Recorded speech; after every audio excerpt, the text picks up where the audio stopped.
ECSI fans, you want to revolutionize your sports investing habits? Allow me to tell you about WagerWire. WagerWire is an app that helps you become a superior bettor by allowing you to sync all your sports books and track all your bets in one place. See your current action, your betting history, and stats. You could also sign up for sports books and collect bonus offers. Follow them at WagerWire on X, as it's the best account on the platform. Head to App Store or Play Store now and search WagerWire and download the app.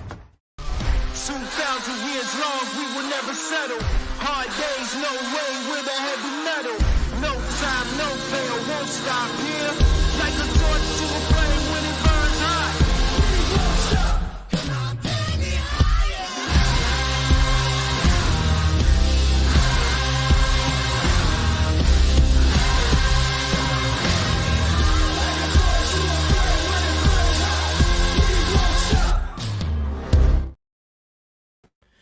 Good afternoon, sports fans from all around the globe. I am the host, Jeff Dawson, East Coast Sports Investors, and it's that time of the week for Three Men in a Box. And guess what, boys and girls? We got Three Men in a Box today. Quentin Mills making his 2024 NCAA football debut last weekend live from Radio Row, circa Las Vegas. Matt Grissom was here talking about week 0. This week 1, and we all know here how big of a Florida Gator fan Mr. Quentin Mills is, and boy, do we have a showdown early here. Can't wait to break that down as well. Shout out to the best producers in the house, Noah Frank and Ryan Shanklin here, making this look beautiful. It's not me, guys. I'm as dumb as a bag of bricks, I promise you, when it comes to the production side. So I can't thank these guys enough there. Shout out to our proud sponsors and partnerships, WagerWire. If you haven't downloaded the app, please head on over to Google Play, wherever you download the apps. It's free. I promise, Zach, Travis, myself, the rest of this team, family, community, Amber, Jay, the rest of us will take great care of you. Shout out to CT Betts, the rest of his team and family, for Viva Tequila Seltzer. The East Coast family is cuckoo for coconut. Their new flavor the last couple of weeks. Come on down. Head over to where you enjoy adult beverages, whether it's at the Boston Garden watching the Celtics or the Bruins or wherever it is. Grab one. And if you go and they don't have it, ask them why. Tell them JD from ECSI sent you. And our new proud partner and sponsorship, Atlanta Steaks and Seafood. Terry Smith, the best in the business. I know you guys have heard of Omaha.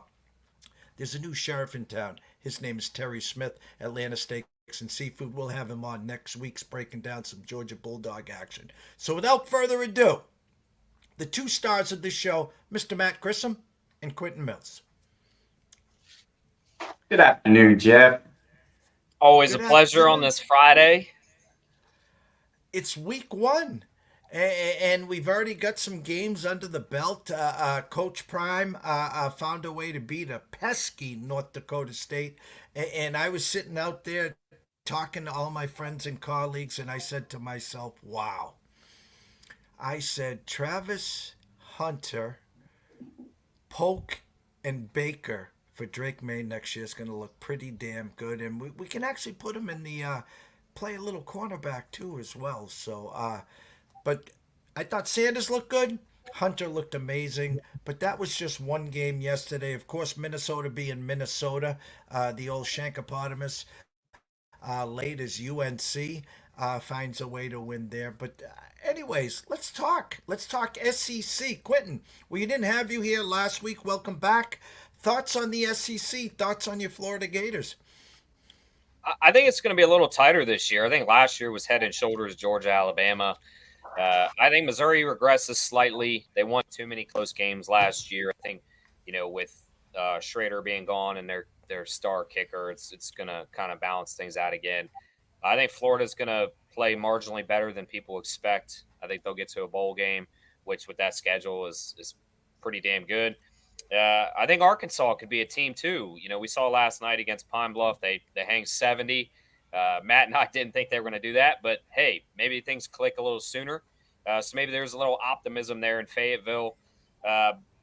we'll see. It's Oklahoma. I think is going to struggle a little bit. I think Texas will come in and do their thing as one of the top dogs. I think Georgia again. It's until they get beat. You have to respect them. And I think DeBoer is going to do good things in Alabama. I think it's a different style of a team just based off what you've seen.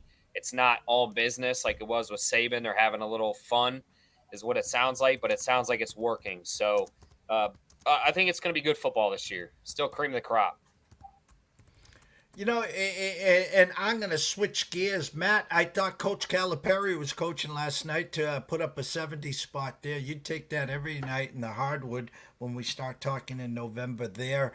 Thoughts on your Razorbacks last night? Man, the return of Bobby Petrino didn't disappoint. We knew that his offense was going to be more electric than it has been in years past. I didn't think it was going to be as electric as that, especially with the word that our number one receiver, Andrew Armstrong, was going to be sitting the game out. It was super hot yesterday, humid as all get out, but they scored on 10 straight drives. I think it's the first time that any FBS or FCS school has done it. Yeah, you can point fingers and say, well, it was against University of Arkansas at Pine Bluff, which is a grade above a high school team, let's be honest. But still, it was impressive to see. I think there's a lot of excitement now brewing around what we all kind of thought could have the potential to be a good team. They showed last night that they definitely have the skills to be good. Now we'll see when we go on the road next week against Oklahoma State. Now, I remember your timeline vividly like it was yesterday last year as you sat at those games, season ticket holder, and we talked first halves, we talked the struggles, the expectations, and by the end, I thought you were waving the white flag. So I'm curious, do you still have those tickets or did you move on? No, we let them go. I wanted to move up to the SEC club with some other friends of mine, and they, for lack of better words, they don't really have their shit together at the Razorback Foundation. And they saw an opportunity to kick me out because I wasn't donating enough. And they got a new family in there, I guess, that was willing to put up 5 figures. So I guess, I got grandfathered in with the donation level because I had to endure the Chad Morris years. I watched us go 4 and 24 over 2 year, 4 and 20 over a 2-year span, and had those season tickets. Had 8, knocked them down to 4. Had a little optimism going, but ultimately I'm going to go in on basketball and baseball. So until football can prove it to me, we'll wait before we jump back in. I had a similar situation with the UConn season tickets for the basketball, 4 years running, and then they lost the decision in the courts, and they had to pay Ollie $11.5 million. Well, guess what happens? Next thing you know, the emails start coming, and the fees get jacked up 50%. The seats get jacked up 50%. And again, the laughter is, they're doing everything in their power for us, the season ticket holders. I have 2 daughters, one graduate, one soon to be a sophomore, junior there. I mean, isn't 150 and 160,000 enough? No, we got to double it. And my point is, when is enough here? And it gets to a point like Matt, you just endured. You want that spot, sure. We need 10K plus, blah, blah, blah. It's absurd, Matt. It's absurd. Yeah, it's a racket for sure. It's only going to get worse now that the it's NIL and coaches' salaries. The state of Virginia is one of the few states that can actually pay their players directly. The University Virginia colleges won that in court. So I would assume if the state of Virginia and a couple others won, it's coming down the pipeline for the rest of the states. So yeah, you're going to get price gouged even more, knowing that they can pay directly on top of NIL. It's scary. We got a full slate. We got a handful of games tonight. Temple, Oklahoma, TCU, Stanford, Western Michigan, Wisconsin, Florida Atlantic, Michigan State. I mean, there's 11, 24, 10 and a half, 39.5. Any of these games, sides, totals, team totals, anything interest either one of you tonight? I think not from a gambling standpoint. I am curious to see what Luke Fickell does at Wisconsin. He was kind of running, for lack of a better terms, like a Big Ten ground and pound offense, but he kind of liked to air it out a little more. I'd like to see now that he's had some time to get his guys in, do they kind of open that offense up more so than they have been in the past? So that'll just be something I'm looking for tonight. But I'm locked in for Saturday's slate. I don't really have anything. I guess I could say let's see what TCU and Stanford's like. A lot of mixed views on them. Are they going to be subpar or average for both sides? So that'd be an interesting matchup. I see a lot of people leaning Stanford plus 9.5. I just don't have a vibe for that game yet. Yeah, Matt, anything? you hit on it. I think I'm going to be dumb and back the Cardinal here.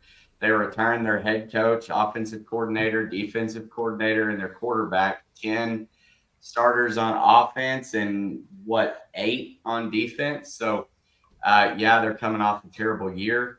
What does that mean? I think it means a little bit more than what TCU is returning. So, I like the points that you're getting with Stanford. So I'll have something in play, I'm sure. But the plus 9.5, not the best number. I would like to get 10, but as we've seen, it really doesn't matter where you get it, except for that UNC Minnesota game, which I don't know was cute. Did you end up being on Minnesota? No, I actually, when I saw Darius Taylor was out, I just personally played UNC late. I didn't play for much, but I had UNC money line, so that was a sweat. talk about. I think PJ Fleck, just to kind of cap it off, I think he's on his way out. Personally, I think there's just not much optimism there in Minnesota from what he came from at Western Michigan. I think you're going to see a new head coach there next season. You can't trust college kickers.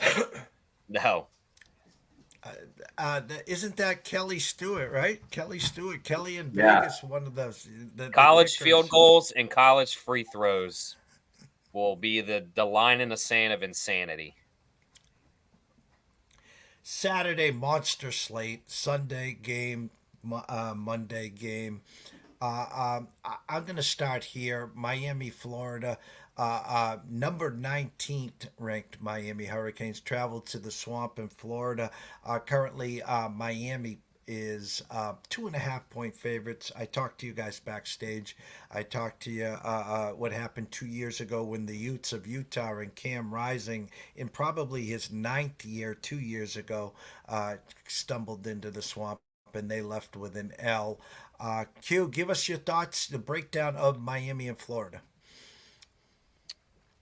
It's going to sound super homer, but I think I'm actually on the right side of this. I officially played Florida plus 3. I also sprinkled some on the money line. I think people don't realize like how much scrutiny Florida's had this all season. And, they brought a lot of talent back. People don't realize they had over 40 freshmen playing last year. That's tough in its own right. Those kids got meaningful playing time. The game slowed down, right? As it happens, everybody matures as they get older. The game kind of comes to them a little easier. Then you add on all that playing time. It's going to, I think, gel well. Graham Mertz, it seems like one of the point of emphasis this year was to air it out a little bit more, knowing they have an elite receiving core this year in Badger, DK, who we had rapport with at Wisconsin. So that should be seamless. And then obviously Trey Wilson, everybody thinks as long as he can stay healthy, he could be All-American type numbers. And his flashes showed it last year. So then you add on Montreal Johnson. That was big news, getting him back from a minor knee injury. I mean, the guy is just a downhill 18-wheeler coming through the highway there. And he's tough to stop. He runs hard. And then they have a kid they talked really high, Jaden Hall, they stole from Arkansas recruiting. And they said looks like Frank Gore Sr. back in his Miami days. So that's always optimism when you can be compared to him. But I think also another huge aspect, and Joe Milton touched on this last year, even though it's not a night game and what Joe Milton faced, he said he couldn't hear at all. And the same thing happens at 3:30 games. Ask Auburn in 2019 when Kyle Trask, upset Auburn.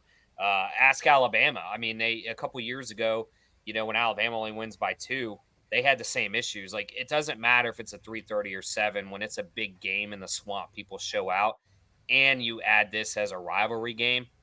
I think Florida's the right side. I think, like I said, I have them at 7-5 this year. Not great. It's great for that schedule, and I think the first win starts tomorrow. I think you're going to get another overrated Miami team. I'm not a crystal ball guy. I think he's a good coordinator. I think he can keep a program kind of like a Mike Gundy in the 8-4, 9-3. But yeah, at the end of the day, he loses big games. Yeah, to echo what you said, I'm leaning towards Florida. I think they're the right side. This is a good time to interject and say that we're excited. We've partnered with Parker Fleming. He's at Stats of War on Twitter.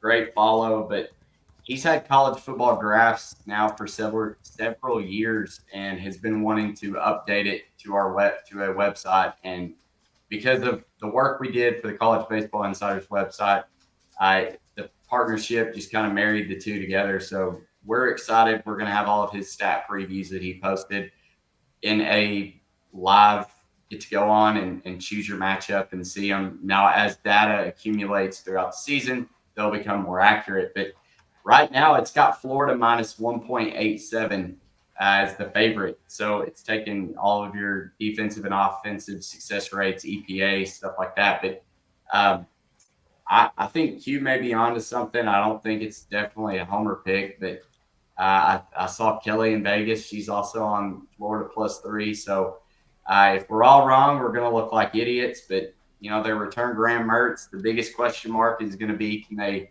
keep him upright? We know he's kind of a statue back there opposite of Cam Ward, who can fling it all the way around the field, but he's also turnover prone. So that'll be a big question mark for me. But I do think Florida – they maybe not the better coach, but maybe a game time manager coach.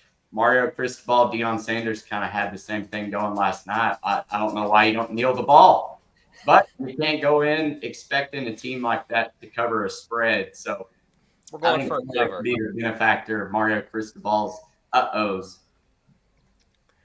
No, we were all wondering. I think Coach Prime actually had a little extra money on his side, minus the 10 or 11, whatever it closed at. So it was kind of comical there. One of the biggest movers, one of the biggest steams, Penn State, West Virginia. And I was listening to John Murray and Kelly talking their weekly podcast at Westgate Superbook there. And we know Mr. Murray is a West Virginia alum. He said something disappointing that this game's at noon and not at that 7 or 8 o'clock at night to get the kids all lathered up. Number has dropped to, I want to say, around 8.5. A lot of money is coming in on the Mountaineers. Matt, what's your thoughts on Penn State, West Virginia? I don't know. I think we know what James Franklin is. I don't know if we know completely what Drew Aller is. I know he's been hit or miss. I took Penn State minus 6.5. I paid a little bit of dues. Still a great song. I'm in it for minus 150. I feel like just getting under the key number may be the difference maker. Penn State, though, this is going to be a tough challenge. And I saw Pat McAfee's already gotten everybody in West Virginia riled up for this game. I don't care if it was played at 2 o'clock in the morning. I think you're going to feel it. You're going to feel that crowd. And look, James Franklin, he may be good against the spread and overall head coaching record that looks pretty impressive. But he always drops a game that he probably doesn't have any business dropping. And I wouldn't be surprised, as much as I'm going to be rooting for Penn State to cover, I wouldn't be surprised if this is the one that he drops that he's not supposed to. Q? Yeah, I think I got to counter John. I don't think he realized that school was off today for Labor Day weekend. They're primed up. They're ready to go. They could play tonight. So I don't think it matters whether it's a night game or a day game. They'd probably rather get it done with now. So, yeah, it's a great environment. Mountaineer football is it's God, and then Mountaineer football up there, and Neil Brown. Look at their team last year. Garrett Green kind of stepped in. People really didn't know much about him. he had a great year for all intents and purposes in the Big 12. They made some noise last year, and I think this is a spot that they can really make some noise here. Whether they win it or lose in a close one. Again, what James Franklin shows up. It sounds obviously they bring in a new offensive coordinator to try to air it out. It seems like they've really struggled when he had the reins. So this year he's kind of given up the offense, is what it sounds like. I mean, obviously we'll see when the game clock starts ticking, and we'll see how loose he is on those reins. But it's down to 7.5 right before we kicked off this show. I really think, and man, I know Matt laughs at this, and he hates teasers just as much as Kelly. But me and Smitty are actually pretty decent at them, and I think you could tease West Virginia up and hit. I think you could probably take a little juice with Penn State to get them under that 7 mark and probably hit there. Like, I think this game is going to be a 7 to 10 point game either way. I want West Virginia to win, but my gut says Penn State will pull it out in a close one. Q, Clemson, Georgia. Georgia, definitely a chip on the shoulder now after last year and the last couple of years with Kirby Smart. This team just, is one of those teams that doesn't rebuild, it just reloads. Keep the kids off of the Porsches, the Lamborghinis, and the speeding tickets, and you're going to do okay there. And I talked to a few colleagues. Style points, up 40, we need to pile it on, might not be there this year because there's 12 teams in. You talked about Franklin losing one early that he's maybe not supposed to. Well, one loss is still going to get Penn State in. It's when you get to the 2-3 losses who gets into the top 12. Georgia minus 13. Actually opened at 13.5, stuck and stayed there. I've seen some money come in late on Clemson. I've seen some 11.5s. Thoughts on Georgia and Clemson playing in the Dome in Atlanta? Yeah, I think Georgia's the bet here. I know our site, I think, has them winning by like 14 and some decimal point numbers. At the end of the day, I think where this is going to matter is Dabo doesn't believe in NIL, right? He believes in recruiting and making a kid into a man over 4 years. Georgia is NIL city right now. Everybody wants to play for them. It's just kind of use and reload, for better terms. At the end of the day, this is going to catch up to Dabo in big games. When you have boys playing against men in games like this, I think it's a difference maker. I think both teams are going to come out physical to begin. I think Georgia is just outright physical. I think Clemson's going to be physical on the fact that they're playing Georgia week 1, fired up. But as the game goes on, I think Georgia's dominance there. Carson Beck, he might be the ugliest quarterback in college football this year, but he's not the worst playing quarterback. I think that's a difference maker as well. I think he's better than Cade Klubnik. Klubnik just didn't click last year. It just seems like he didn't understand the playbook. From what I've read, the offensive coordinator runs a tough Clemson offense. It's tough. If you don't have it mentally, you're going to struggle on the field. And until he proves me wrong, that's all I have to go on. So I at least know Carson Beck can flourish in the Georgia offense. So as of right now, I got to lean Georgia in the points. Matt? Yeah, I kind of echo what Q's saying. If this line keeps dropping, I think it's 11.5 right now. 81% of the handles on Georgia. I think that's probably the right side. I don't think Kirby Smart drops these types of games. I mean, this is what you bank on to make the college football playoff. And now that they've broadened it to 12 teams, I still think that there's a lot of pride in trying to go undefeated and run the table. I think Georgia wins. It's going to be, can Klubnik perform? I mean, he had as many interceptions as touchdowns last year. I think he had 17 or 19 in both, but he just hadn't panned out. And Dabo's kind of been, hammered for not buying into the NIL and transfer portal, like you said. And I think ultimately you've got grown men on that Georgia team, and then you've got a bunch of kids. Granted, they're talented kids against going up against grown men. It's kind of a prove it to me game. We'll see how good came in number 1 in power ratings for us.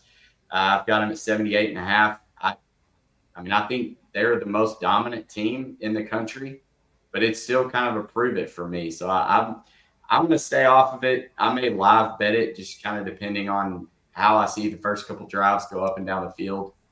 If any of the players for Georgia have their car out there, they're going to get a speeding ticket, I'm sure. But in all seriousness, I just don't know. I don't have a good gauge yet. I feel worse about Clemson than I do good about Georgia.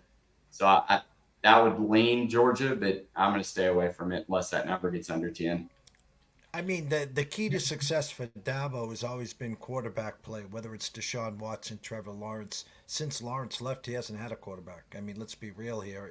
And he has struggled and, hasn't been, to the Final Four in a while, let's say. Now there's 12. He's got a reason. Hey, if I lose this game, that's okay. We can beat Florida State, and we can get back here. So definitely going to be interesting there. Shout out to Mr. Jay Berry. He says, great crew. Yes, Matt and Q, make this a great crew. I'm just the voice of reason once in a while. And of course, Mr. Smooth, Mr. Sean Alvarez. Happy Friday, gentlemen. By gentlemen, I mean Grissom and Q, and of course, again, that is correct, Mr. Alvarez. Before we hand the slate over to you guys to give us some of your leans and in-play pockets, Monday, BC travels to Florida State. Everyone remembers last year, is Florida State in or they out? Down to their third-string quarterback, they're out. And then they get lambasted by a bazillion in a bowl game. Travel to Dublin. The whole world seemed like they were on Georgia Tech. A walk-off field goal. Georgia Tech wins outright. Now, people also remember this. In September, I think it was September, yes, last year, Florida State, minus 26, traveled to BC, and it was a hurricane was passing, and it wasn't as bad as it was supposed to be. And Mr. Castellanos had the ball late in the fourth quarter driving to not cover the 26, to win the game outright, and they turned the ball over.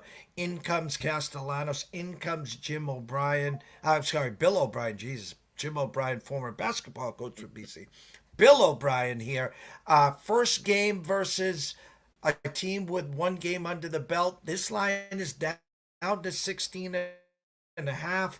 Had Ron on yesterday. He thinks FSU is undervalued and people are overreacting. I'll start with Q. Q, thoughts on BC Florida State, excuse me. I think this is a bad spot for Boston College. You get a new head coach. Obviously, they're implementing their schemes. Last year, obviously, you just discussed, went down to the wire last possession. Then fast forward to this year, Florida State goes over to Dublin and gets embarrassed on the worldwide stage.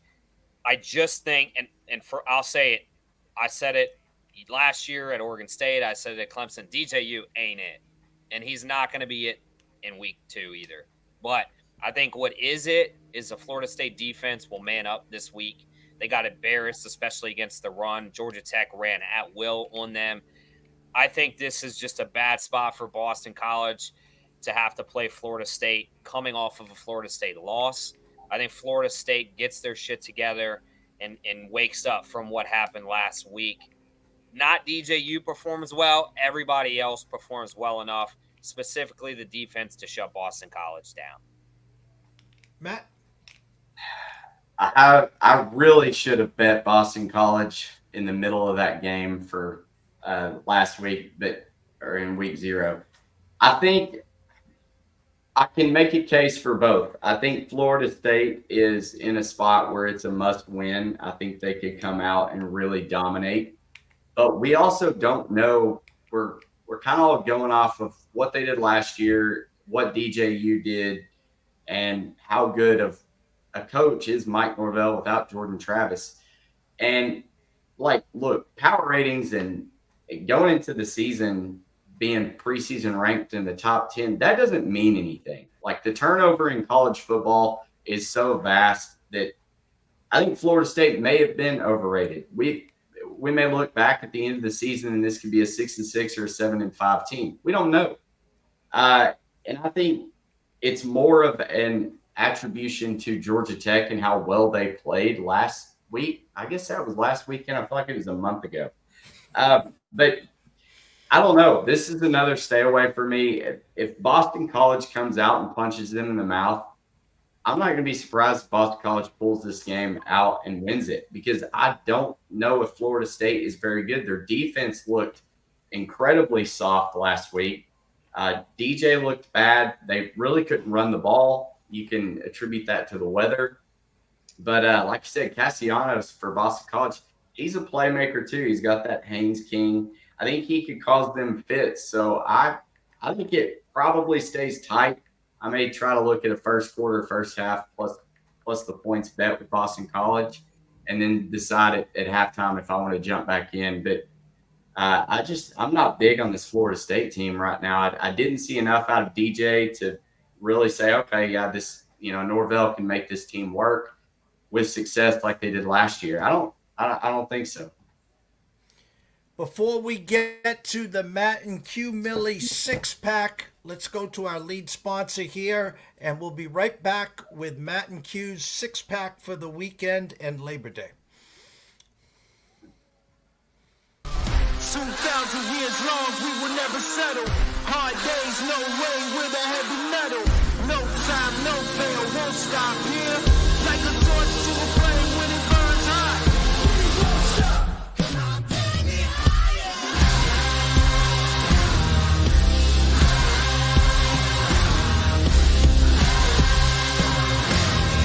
Like a torch to a flame when it burns hot. We won't stop.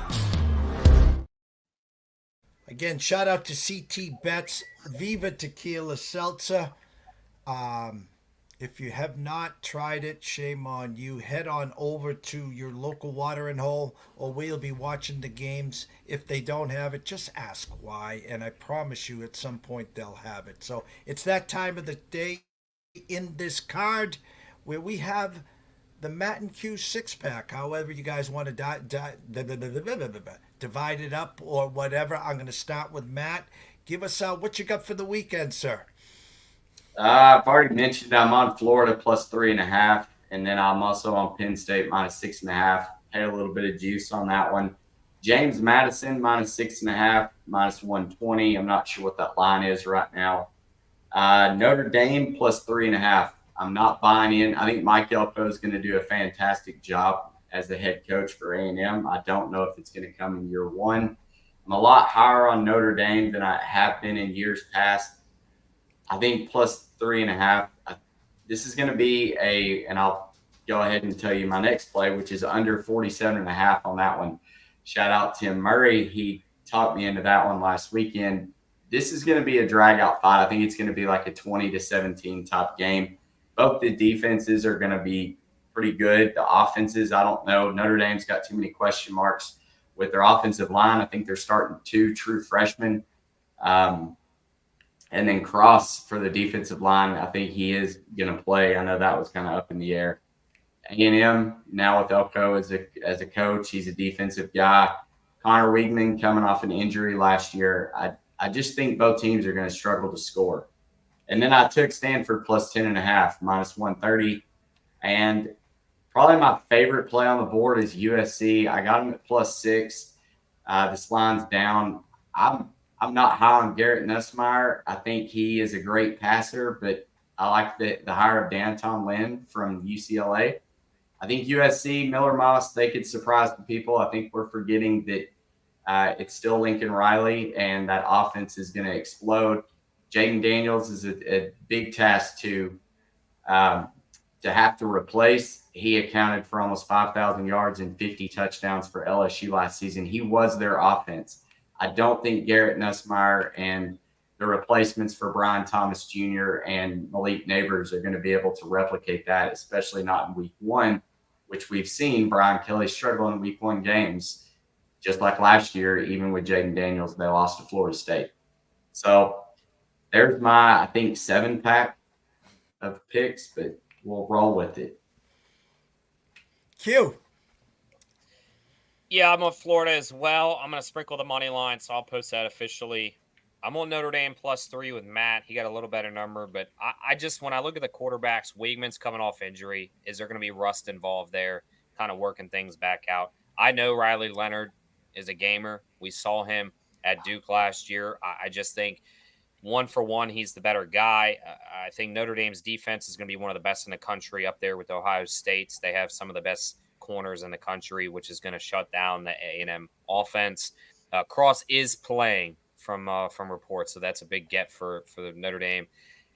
Even though it's on the road, I'm leaning towards Matt's under there. I do think it's going to be a knockout, drag out, little lower scoring game, kind of teams trying to feel each other out for the first season in such a big moment. I did do a teaser, Maryland -14 against your beloved UConn Huskies. I just think Maryland always starts the season out 4-1, 5-1, and then they really drop off. So I just like the spot there, and I tease them down with JMU down to -2. If I can, I'm in Virginia, so I'm a little limited on the lines. If I can figure out a way to get JMU -6.5, I'll add that as well. I already lost Arkansas team total under 51.5, thanks to Matt Grissom and Bobby Petrino. And then I'm on Northwestern -2.5. I know it's a disgusting game, Miami of Ohio, but Northwestern's playing in a weird stadium right on the water, which is very abnormal to play, in those conditions. I wouldn't be surprised if you get some Hawaii wind vibes there, being right there on the water. They did return a lot from defense and offense. It sounds like they're going to run 2-quarterback system under what they have now. But Miami of Ohio lost their top receivers and top running back. I just think this is a spot where Northwestern isn't going to win maybe 8 or 9 games like last year, but they can win by 3 here against the Miami of Ohio team who has a tough schedule on the road. So that's where I'm at. I'll have them posted officially, and I might add a couple more. Also, I've got a little nugget for you. Shout out to VSAN. If you're not a pro subscriber, go subscribe. Huge favorites, -37.5 points or more, have been automatic in the opening weeks of college football since 2013, going 14-0 straight up and against the spread. That is your Oklahoma -42.5 versus Temple, Ohio State -48.5 versus Akron. We saw Arkansas last night win 70-0. They were a 50.5 or 52.5 point favorite there. I think Tennessee would qualify as well. 14-0 since 2013. Shout out to VSN for finding that little nugget. I may just have at it and just start parlaying a couple of them. We were on the right side last night. We had UCF -24 and a hook first half, and they got a late score right before the half to cover that. We were on the wrong side. We had Minnesota team total over 24 and a hook, and I actually put an X in it after the first quarter. Then they got 2 touchdowns and they had 14. But Minnesota being Minnesota, stuck on stupid. Field goal kicker missed a couple field goals. So shame on me. You got me once. There will be no more banana in the tailpipe. So I promise you that. As we always end this show, a nice little 7-yard button hook. You guys can't drop the ball as always. Quentin Mills, tell everyone where they can find you on social media and, of course, all your work. Yeah, you can find us at NCAA Insiders. We're all active there. You can find me at QMilly. That's 3 L's, 2 Y's, as Mr. Dawson always says. And we just started up Instagram. We're getting a TikTok going, so please find our accounts at NCAA Insiders for both of those. We're going to try our hand at the rest of the social media world. Matt and I aren't the greatest, so bear with us, but we'll figure it out as the season goes. Matt? Go follow us along. We're doing great things over at the website. Of course, NCAA Insiders on Twitter, and the website's College Football Insiders. I think y'all have crashed it once again, but we're working on it. I'm texting with Nick and Parker right now, trying to get it all figured out. So, I'll give you a disclaimer on the site. You have to type in www. and it'll work every time. Say the website, sir. Back in www. collegefootballinsiders.com. I actually just did it like 30 seconds ago. I did not know www. that. dot Yes. College Football Insiders. Go there now. And let's crash the site with the dot, and they'll have some real fun with that one. Seeing that we got standing room only here, of course. Great way to start and kick off week one. So glad to have you back, Q. We will break the news now. Matt and Q will be live 10:35 Eastern on Friday mornings. They will be the headliner on our Friday morning shows. Again, come watch us. Set your calendars. Friday, 10:30 a.m. Matt Grissom, Quentin Mills, leading off our morning program, and we are super stoked and excited. Hopefully, Mr. Quentin Mills will have Fridays off, or at least every other Friday off. So, from myself, Jeff Dawson at EC Sports Invest, Mr. Matt Grissom at Grissom on X, Quentin Mills at Q Millie. That's Q Millie with a lot of M's, a lot of L's, and a lot of Y's. Just kidding, folks. Shout out to Noah. Shout out to Ryan. Ryan, you crushed it. Thank you so much. See you soon.